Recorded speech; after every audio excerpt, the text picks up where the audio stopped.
EP 2มีหัวกันเนาะสอนระดับง่ายการเรียนรู้ในระดับกลางมันว่าตรงนี้เหมือนจะง่ายแต่ก็ไม่ง่ายกันแล้วคำสุดท้าย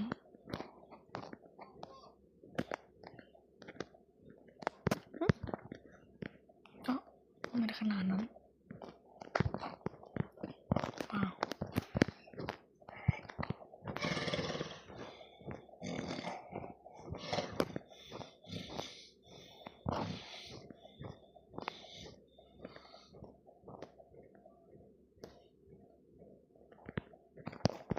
มันจะฟังแล้วเนี่ย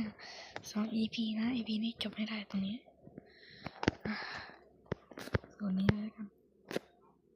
กดแล้วก็ชิมดอกเรือ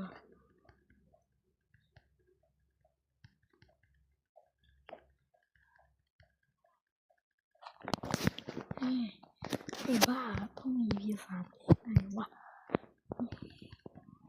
EP 3ก็ได้